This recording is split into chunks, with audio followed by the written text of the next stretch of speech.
Montana Territory, 1875. The bite of winter came early to the Bitterroot Valley that October. Frost limbed the sagebrush and turned the meadow grass brittle while snow dusted the high peaks, a warning that harsh weather loomed.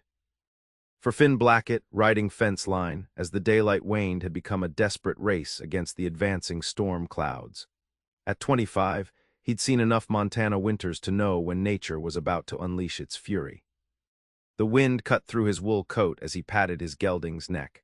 "One more mile, Samson, then home to a warm stable for you." Finn had built his modest ranch over the past 3 years, determined to prove that a man could carve something permanent from Montana's wilderness. While other young men drifted between seasonal cattle drives and mining claims, Finn had staked everything on 40 acres, a small herd, and the stubborn belief that he could succeed where his father had failed back in Kansas. The ranch kept him too busy for town dances or social calls. Finn told himself that was for the best. The frontier was no place for romance. Everyone he'd ever loved had been claimed by the West's harshness. His mother to fever, his father to a broken spirit, his younger sister to a winter much like the one approaching. Love was a luxury that frontier living couldn't support. Better to focus on survival, on building something that would last. As the first snowflakes began to fall, Finn squinted at movement along the trail ahead.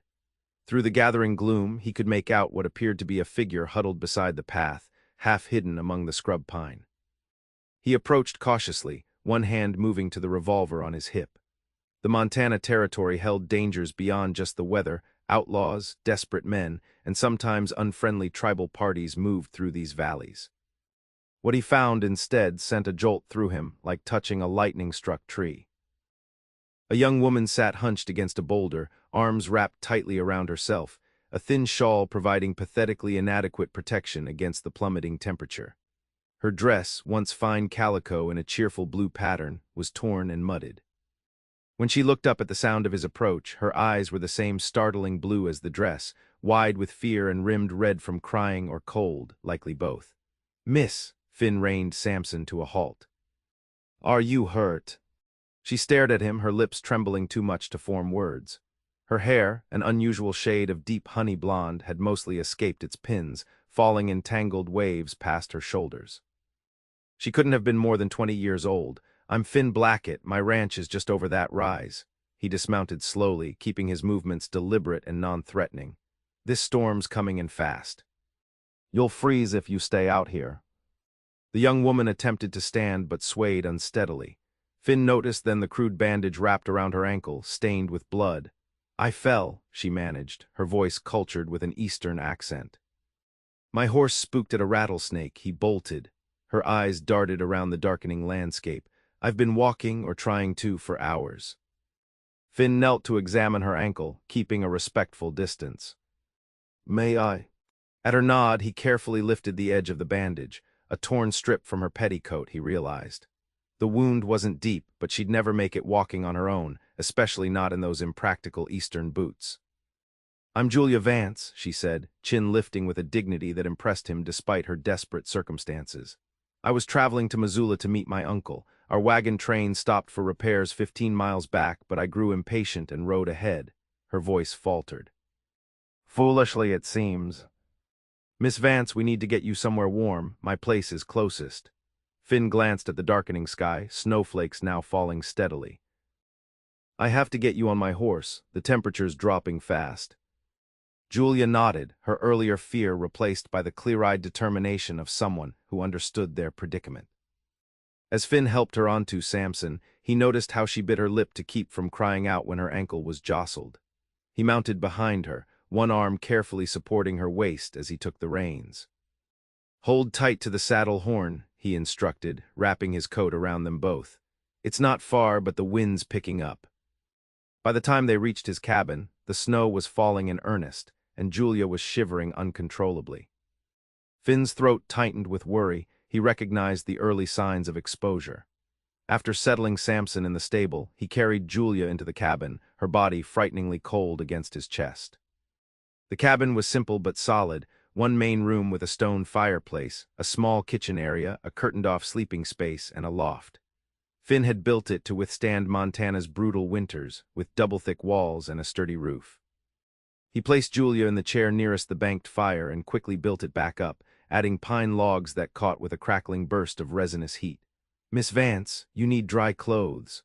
Finn moved to a chest and pulled out one of his flannel shirts and a pair of wool trousers. "These will be far too big, but they're warm and dry. I'll step outside while you change." Julia's trembling hands reached for the clothing. "Thank you," she managed through chattering teeth. "But first, water, please." "I haven't had any since midday." Finn poured water from the pitcher into a cup, noting with concern how her hands shook when she took it. After she drank, he stepped outside to give her privacy, using the time to bring in more firewood from the lean-to. The storm was intensifying, transforming the familiar landscape into a whirling white void. No one would be traveling to or from Missoula tonight, or likely tomorrow either. When Julia called that she was decent, Finn returned to find her swimming in his clothing, the shirt sleeves rolled up multiple times and the trousers tied at the waist with a length of cord. Despite her bedraggled appearance, there was something undeniably appealing about her, a quiet dignity that hardship hadn't erased. "May I look at your ankle properly now?" Finn asked, kneeling beside her with his small medical kit. Their eyes met briefly, and something unfamiliar fluttered in his chest. He pushed the sensation aside, focusing on practical concerns. "I'm 19, Julia said suddenly as he unwrapped the makeshift bandage. "In case you were wondering." "I wasn't," Finn began, then stopped when he saw her raised eyebrow. "All right, perhaps I was. It's not every day I find a young lady alone on the trail." "I'm not usually so reckless," she admitted as he cleaned the cut with whiskey, wincing at the sting. "But our wagon master is the most cautious man alive. 2 weeks behind schedule already because of river crossings and axle repairs." "That caution has likely kept his passengers alive," Finn observed, wrapping clean bandaging around her ankle. "The frontier doesn't forgive mistakes easily."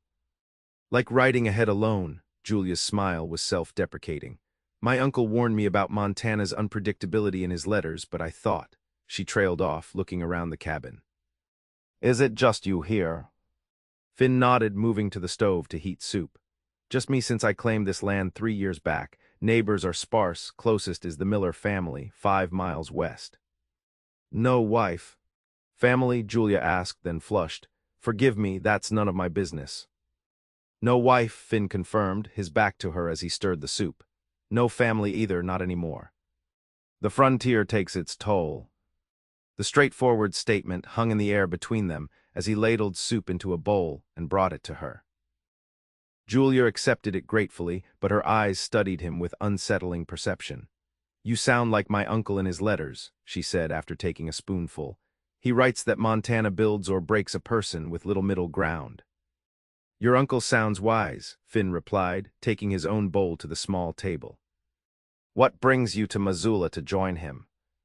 Julia's face shadowed. "My parents died in a fire last spring, our home in Boston, everything gone in one night." Her hands tightened around the bowl. "Uncle Henry is my only remaining family. He's established quite a successful mercantile in Missoula. He's offered me a home and employment." Finn nodded, understanding loss better than most. "I'm sorry about your parents." "As am I about your family, whatever happened to them," Julia replied softly. "Though you haven't said." "Not much to tell," Finn's voice tightened. "Kansas fever took my mother when I was 10. My father tried farming in Nebraska after that, but drought broke him. He drank himself to death by the time I was 16. My sister Catherine caught lung fever 2 winters later. So you came to Montana, alone." "Seemed easier that way," Finn admitted. "Build something sturdy enough to withstand whatever comes, keep to myself, answer to no one." "And is it?" "Easier?" Julia's blue eyes seemed to see right through the careful walls he'd built. Before Finn could answer, the wind howled outside with renewed fury, rattling the shutters. The storm had arrived in full force, and with it, the realization that Julia Vance would be staying in his cabin for at least the next day or two. The thought brought a confusion of feelings he wasn't prepared to examine. "We should sleep," he said, rising abruptly.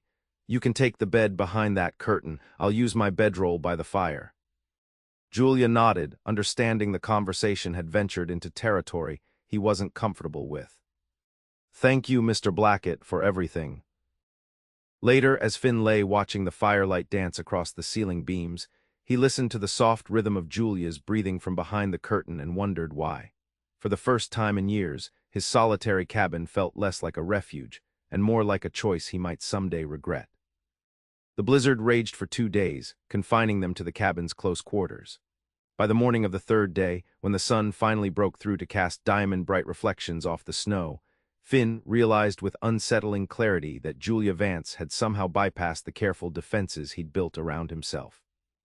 It wasn't just her beauty, though that was undeniable. It was her resilience, the way she insisted on helping with chores despite her injured ankle, learning to make biscuits when the only bread she'd ever prepared came from a Boston bakery. It was her laughter when she told him stories of her childhood, and the gentle understanding in her eyes when he reluctantly shared more about his own past.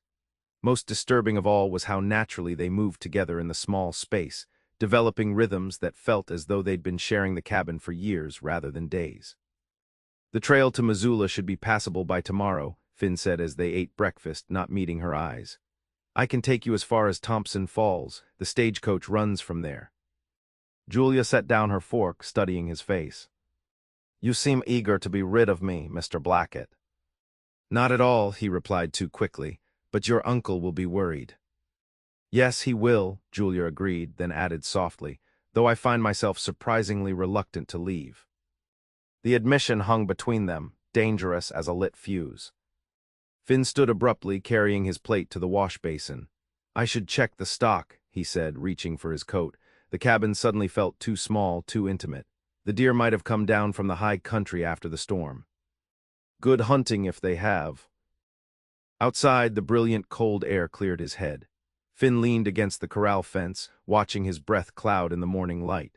He'd spent years convincing himself that isolation was preferable to the pain of attachment.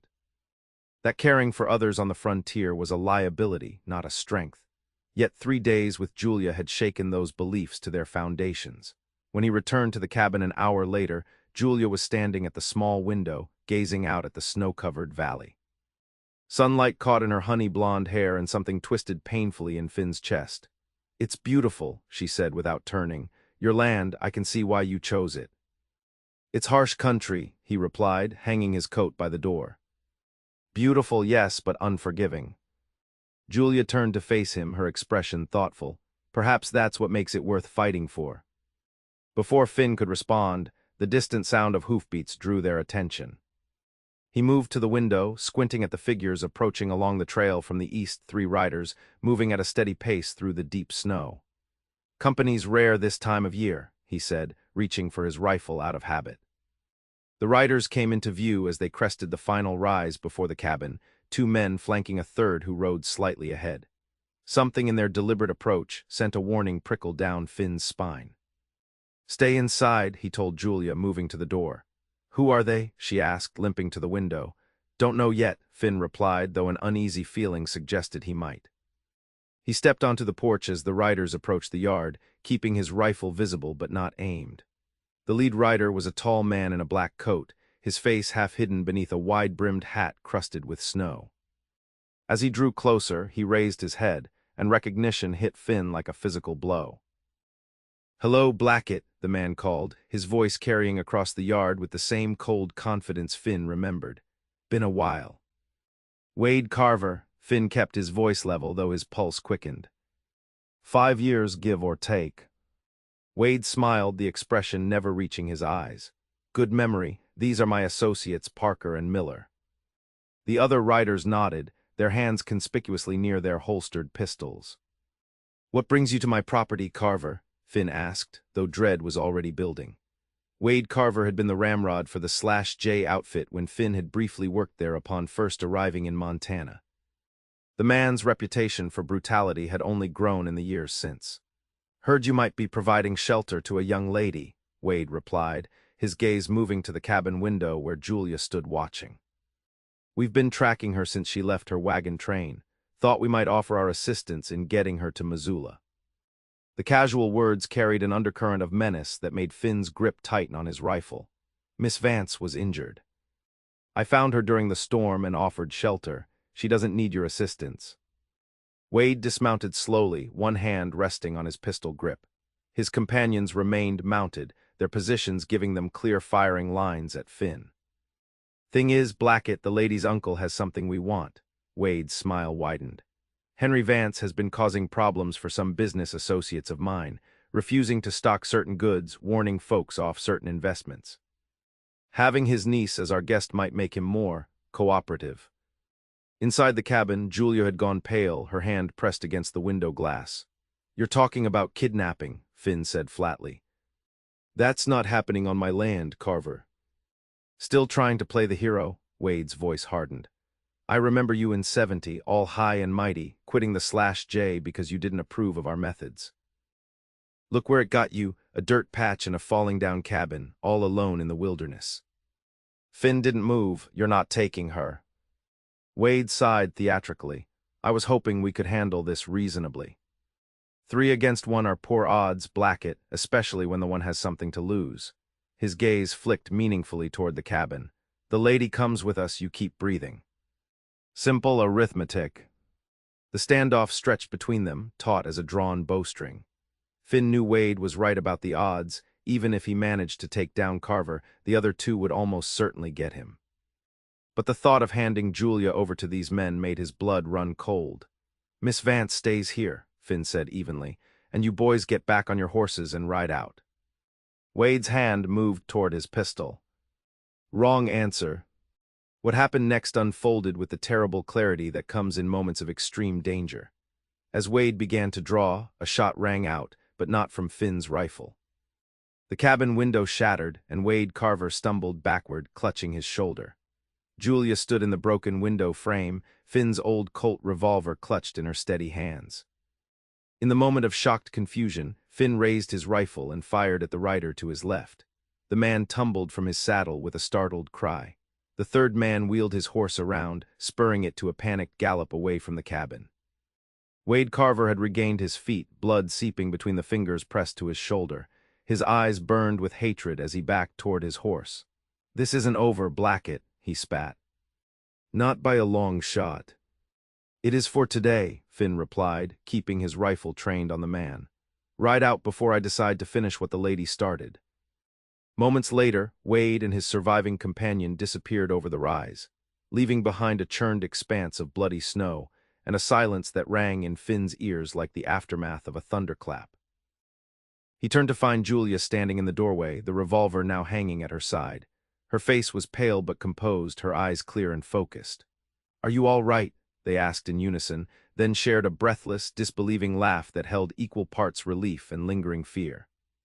"You saved my life," Finn said, climbing the porch steps. "You were saving mine," Julia countered. "It seemed only fair to return the favor." She glanced at the revolver in her hand. "My father believed young ladies should know how to protect themselves. He taught me to shoot when I was 14. Finn took the gun gently from her hand. "Your father was a wise man." "Who was that man?" Julia asked, her voice shaking slightly now that the immediate danger had passed. "And what did he mean about my uncle?" Finn guided her back inside, closing the door against the cold. "Wade Carver runs with a gang that's been causing trouble throughout the territory, rustling, extortion, whatever pays. If they're interested in your uncle, it's because he stood against them somehow." He stoked the fire, adding fresh logs. "We need to get word to Missoula." "We?" Julia asked, her gaze fixed on his face. "I'm not sending you on alone, not with Carver and his men still out there," Finn said firmly. "I'll take you to your uncle myself." "They'll be watching the trails," Julia pointed out. "And that man, Wade, he clearly has a history with you." Finn nodded grimly. "We worked the same outfit briefly when I first came to the territory. I left when I saw what kind of man he was." He hesitated, then added, "There's another way to Missoula. An old trapper's trail through the high country. It's rough going, especially in winter, but Carver and his men won't know it or expect us to take it." "How long would the journey take?" 4 days if the weather holds." Finn met her eyes steadily. "I won't lie to you, Julia, it will be dangerous." "More dangerous than staying here waiting for them to return with reinforcements?" she asked, one eyebrow raised. Despite everything, Finn felt a reluctant smile tug at his lips. "You make a fair point." "Then we leave at first light," Julia declared, her chin lifting with that same dignity he'd first noticed on the trail.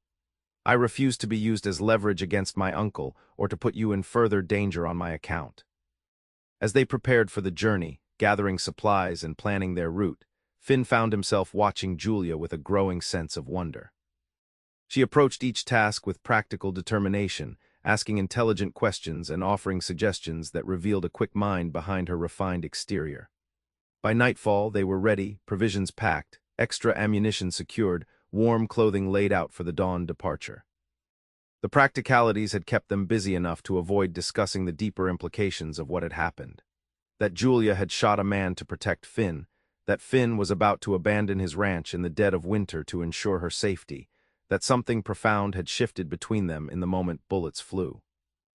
As they sat before the fire eating a simple supper, Julia finally broke the careful silence. "I've been thinking about what you said when we first met, about the frontier being no place for attachments. About keeping to yourself being easier." Finn set down his plate, unable to meet her eyes. "Julia." "No, please," she interrupted gently. "Let me finish. I've lost everyone I loved too, remember. I understand the temptation to wall yourself off from further loss." She reached across the table, her fingers brushing his hand. "But today, when that man drew his weapon, all I could think was that I couldn't bear to watch you die. Not when you've shown such kindness to a stranger who complicated your peaceful existence." "You didn't complicate anything," Finn said quietly, finally meeting her gaze.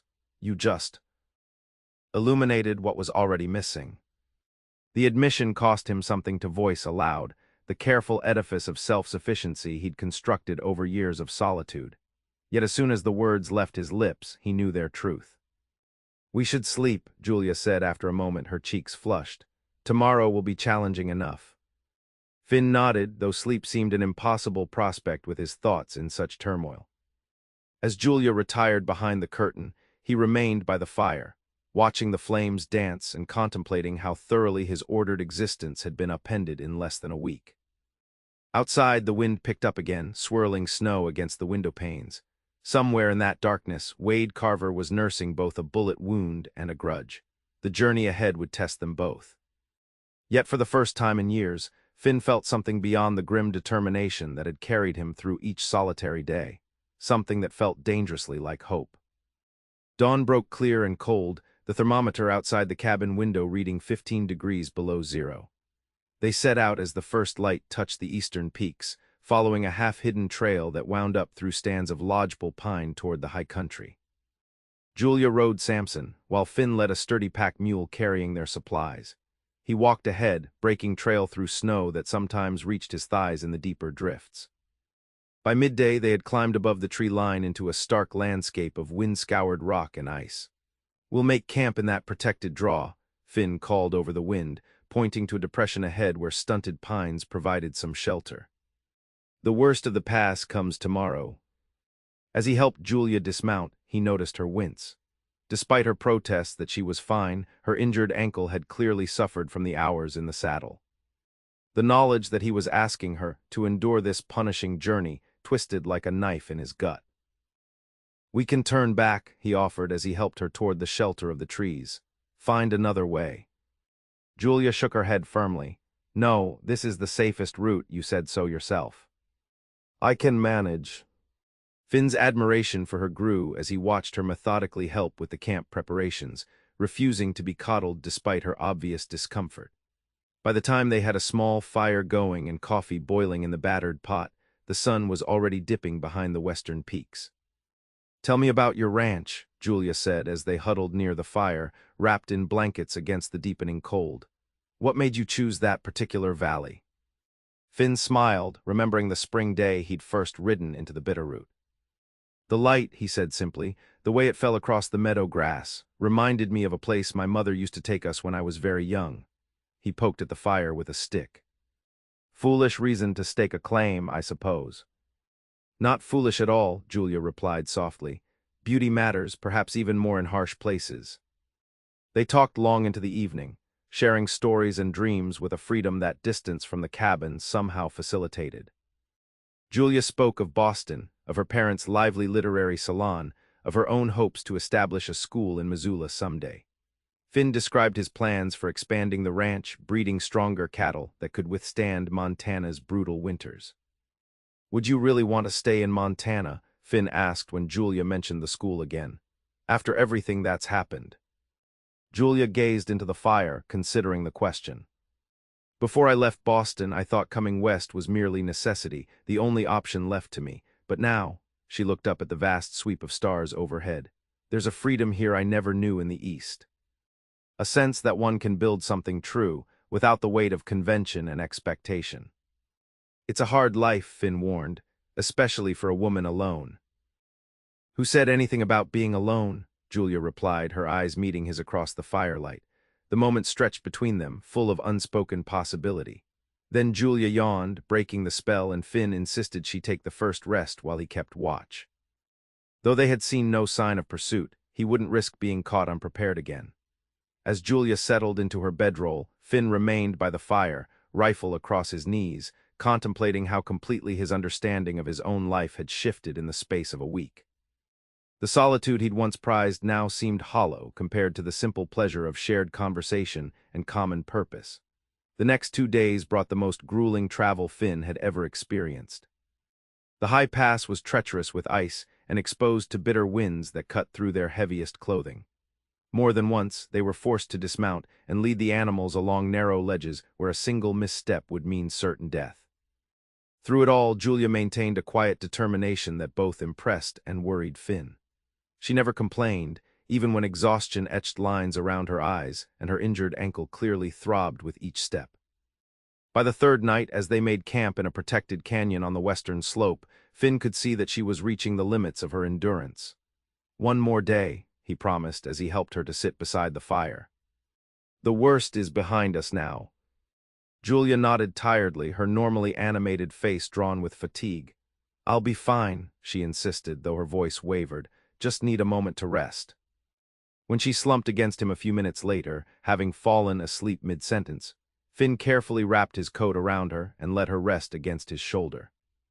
The simple intimacy of the moment, her head tucked against his neck, her breath warm against his skin, awakened a fierce protectiveness he hadn't known himself capable of feeling. With gentle care, he laid her in her bedroll, adding his own blanket for extra warmth. As he watched her sleep, moonlight silvering her honey-gold hair, Finn confronted the truth he'd been avoiding since finding her on the trail. He was falling in love with Julia Vance. The realization terrified him almost as much as it exhilarated him. Love on the frontier was a dangerous proposition.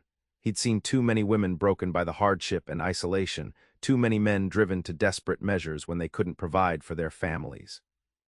Yet as he watched the steady rise and fall of Julia's chest, Finn couldn't deny the yearning that had taken root within him. A desire not just for companionship, but for a shared future with this remarkable woman. Morning brought a change in the weather, dark clouds gathering to the west, the air heavy with the promise of snow. They broke camp quickly, aware that another storm could trap them in the mountains for days. "We need to make the valley by nightfall," Finn said, studying the ominous sky. "Can you manage it?" Julia nodded, though she swayed slightly as she stood. "Whatever is necessary." They rode hard through the morning, following a trail that gradually descended from the high country toward the broader valley where Missoula lay. By mid-afternoon, they had reached the tree line again, the trail winding through dense stands of fir and spruce that provided some shelter from the strengthening wind. It was here, as they rounded a sharp bend in the path, that disaster struck. A fallen tree blocked the narrow trail, its massive trunk too large to climb over with the animals. As Finn dismounted to examine it, the sound of a pistol being cocked froze him in place. "Told you we'd meet again, Blackett." Wade Carver stepped from behind a large pine, his revolver aimed steadily at Finn's chest. His left arm was in a crude sling, but his right hand held the weapon with unwavering precision. Behind him, 3 more men emerged from the forest, all armed. "How did you find us?" Finn asked, mind racing to find a way out of the trap. Wade's smile was cold. "You think you're the only one who knows these mountains?" "We've been watching this trail since yesterday. Figured you might try the high pass." He glanced at Julia, who sat rigid in Samson's saddle. "Miss Vance, I believe your uncle sends his regards." "You're lying," Julia said, her voice steady despite the fear Finn could see in her eyes. "Uncle Henry would never associate with men like you." Not willingly, no, Wade agreed, but circumstances change when family's involved. He gestured with his pistol. Dismount, ma'am, we're taking you to Missoula as promised. Just with a slight detour first. She stays with me, Finn said, calculating the distance to his rifle, still in its scabbard on Samson's saddle. Wade sighed theatrically. Still playing the hero Blackett. I thought you might have learned your lesson back at your cabin. He nodded to one of his men. Calhoun, get the lady down from that horse. As the man moved toward Julia, Finn made his decision. With a sudden lunge, he threw himself at Wade, catching the outlaw off guard. They crashed to the ground together, fighting for control of the pistol. Behind him, Finn heard Julia cry out, followed by the thunder of gunfire. What happened next was a blur of violence and desperation. The pistol went off near Finn's ear, the sound momentarily deafening him.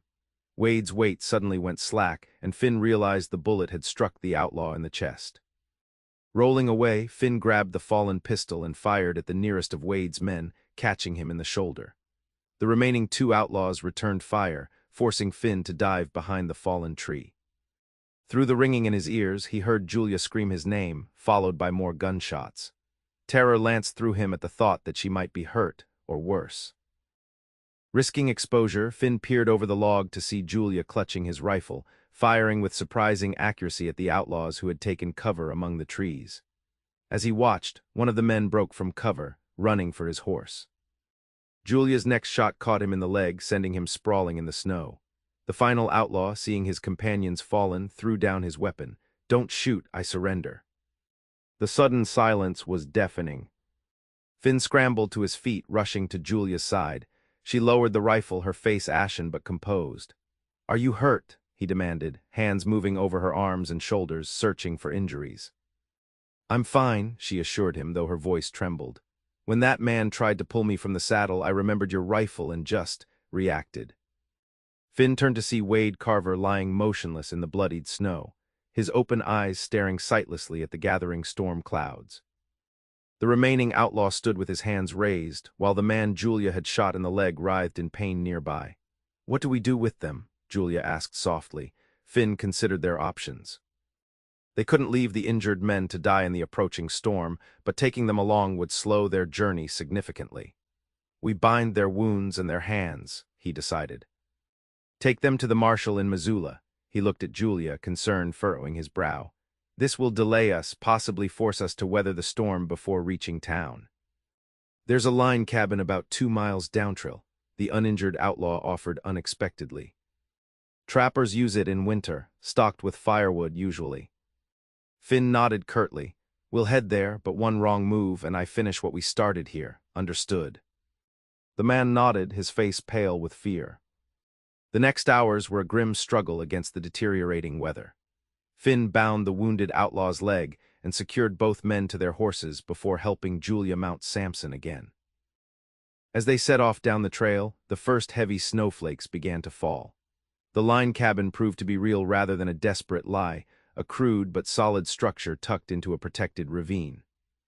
By the time they reached it, the storm had intensified into a full blizzard, white flakes swirling so thickly that visibility was reduced to mere feet. Inside, Finn secured the prisoners while Julia built a fire in the small stone fireplace. The cabin was primitive but offered blessed shelter from the howling wind. As darkness fell, they shared a meager meal of jerky and hardtack. The outlaws watched carefully from their corner. "Get some rest," Finn told Julia when she could no longer hide her exhaustion. "I'll keep watch." Julia hesitated, then nodded. "Wake me in a few hours, you need rest too." As she settled onto the single narrow cot, Finn positioned himself by the door, rifle across his knees. The wounded outlaw had lapsed into uneasy sleep, his breathing labored. The other man sat silently, watching Finn with wary eyes. "Why does Carver want Julia's uncle?" Finn asked quietly, keeping his voice low to avoid disturbing Julia. The outlaw shrugged. "Vance has been organizing the merchants in Missoula against the mining interests up north. Some big money wants him stopped. And kidnapping his niece was supposed to accomplish that." "Wasn't my idea," the man muttered. "Carver said it was just business, nothing personal." "It's always personal to someone," Finn replied, thinking of Julia's determined face as she fired his rifle, protecting them both. The night passed slowly, the storm's fury gradually diminishing to a steady snowfall. Despite Julia's insistence, Finn let her sleep, watching over her rest with a tenderness that surprised even himself. By dawn, the worst of the storm had passed, leaving behind a transformed landscape of pristine white.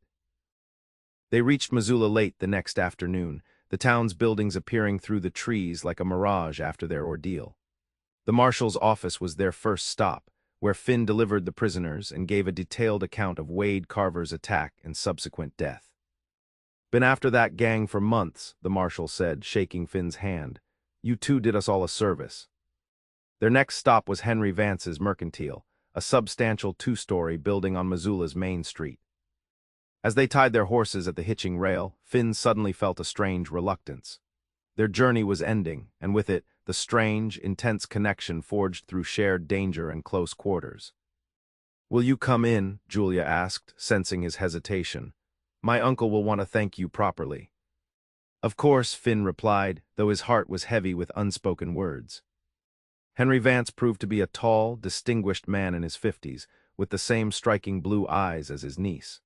His cry of joy upon seeing Julia brought tears to her eyes as he embraced her fiercely. "When the wagon train arrived without you, I feared the worst," he said, holding her at arm's length to examine her. "Are you hurt? What happened?" Julia glanced at Finn, standing awkwardly by the store's entrance. "Uncle Henry, this is Finn Blackett. He saved my life more than once." The story emerged gradually, Julia and Finn taking turns to explain the events of the past week. Henry Vance's expression grew increasingly grave as they described Wade Carver's pursuit and the final confrontation in the mountains. "I've been warned about Carver and his associates," Henry admitted when they finished. "They're hired men for certain mining interests that want to control commerce in the territory. I've been organizing resistance among the local merchants." "Dangerous work," Finn observed. Henry nodded soberly. "I never imagined they would target Julia." He turned to Finn, extending his hand. "I owe you a debt I can never repay, Mr. Blackett. You risked everything for someone you'd never met." Finn accepted the handshake, acutely aware of Julia watching them both. Anyone would have done the same. "No," Julia said quietly. "They wouldn't have." That evening, Finn found himself seated at Henry Vance's dining table, feeling distinctly out of place in his trail-worn clothing. The Vance home above the Mercantile was modest but comfortable, filled with books and Eastern furnishings that spoke of refined tastes. Throughout the meal, Finn was conscious of Julia's eyes returning to him, of conversations that seemed to carry double meanings, of a connection that had grown too profound to simply walk away from. Yet he could see no future for them. She belonged in this world of commerce and civilization, while he had his remote ranch and solitary existence. As the evening drew to a close, Henry tactfully excused himself, leaving Finn and Julia alone in the small parlor. For a moment neither spoke, the weight of imminent farewell hanging between them. "When will you return to your ranch?" Julia finally asked, her fingers pleating the fabric of her skirt. "First light tomorrow," Finn replied, though the thought brought no pleasure. "Winter's setting in, need to check on my stock, see what damage the storm caused." Julia nodded, her eyes downcast. "Of course. You have responsibilities." Another silence fell, this one almost unbearable. "Julia," Finn began, not knowing what he meant to say but unable to leave things unspoken. "These past days have changed everything," she finished for him, finally meeting his gaze. "Haven't they?" Finn nodded, words suddenly inadequate. "I keep thinking about what you said," Julia continued, moving closer to where he stood by the fireplace. "About the frontier being no place for attachments, about isolation being easier than risking loss." Her voice softened. "I wonder if you still believe that." "I don't know what I believe anymore," Finn admitted, "except that the thought of riding away from you tomorrow feels like leaving behind something essential." Julia's hand touched his, the simple contact sending warmth through him that had nothing to do with the nearby fire. "Then don't leave," she said simply. "Julia, your life is here now, with your uncle in town with opportunities that—" "My life," she interrupted gently, "is wherever I choose to build it. Uncle Henry didn't bring me west to clip my wings, but to give me freedom to decide my own future." She stepped closer still, close enough that he could see the flecks of darker blue in her eyes. When I was shivering on that trail, certain I would die alone in the cold, I made a promise to myself. I promised that if I survived, I would never again let fear dictate my choices. Her hand moved to rest against his cheek. I'm not afraid anymore, Finn. Not of the frontier, not of hardship, and certainly not of loving someone worth the risk. The word loving hung in the air between them, at once a question and a declaration. Finn covered her hand with his own, turning his face to press a kiss against her palm. I have very little to offer, he said roughly. A small ranch, hard work, uncertain prospects. Julia smiled, the expression transforming her face with a radiance that took his breath away. You offer partnership, respect, the chance to build something meaningful together. Her smile widened. And you happen to make excellent coffee, which I consider a significant attribute in a potential husband. The word husband startled a laugh from him, breaking the last of his resistance. With a sudden movement, Finn pulled her into his arms, his lips finding hers in a kiss that held all the passion, tenderness, and promise that words could not express. When they finally parted, both breathless, Finn rested his forehead against hers. Is this real? He whispered. Or have I fallen from my horse and am dreaming as I freeze to death somewhere on the trail? Julia laughed, the sound pure joy. Very real, she assured him, punctuating her words with another brief kiss. Though we should probably consult Uncle Henry before making definite plans. He is my guardian, after all. As if on cue, a discreet cough announced Henry's return. He stood in the doorway, his expression a mixture of amusement and genuine pleasure. I couldn't help overhearing, he said, stepping into the room. And while I would traditionally expect a formal request for my niece's hand, I believe you two have earned the right to make your own decisions. His smile was warm as he looked between them.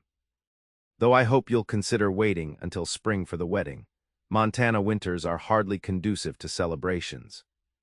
Julia rushed to embrace her uncle, her face radiant. You aren't surprised. Henry laughed, patting her back. My dear, I saw the way you two looked at each other the moment you walked into my store. Some connections are unmistakable, even to an old bachelor like myself. Later that night, as Finn walked back to the modest hotel where he'd taken a room, snow began to fall again, gentle flakes that drifted lazily through the lamplight. He stopped in the middle of the deserted street, tilting his face up to feel them melt against his skin. For the first time since childhood, winter's approach brought no dread, only anticipation. The season that had always represented hardship and isolation now promised something entirely different. Evenings by the fire with Julia, planning their shared future, transforming his bachelor's cabin into a true home. The Montana frontier remained as harsh and unforgiving as ever. But Finn no longer believed he had to face it alone, or that attachment was a weakness rather than a source of strength. Julia had shown him a different truth, that some connections were worth any risk, and that choosing to love in the face of uncertainty was the greatest courage of all. Spring arrived in the Bitterroot Valley with a riot of wildflowers and the fresh green of new growth. The wedding took place on a perfect May morning, with the mountains still capped in snow but the valley lush with promise.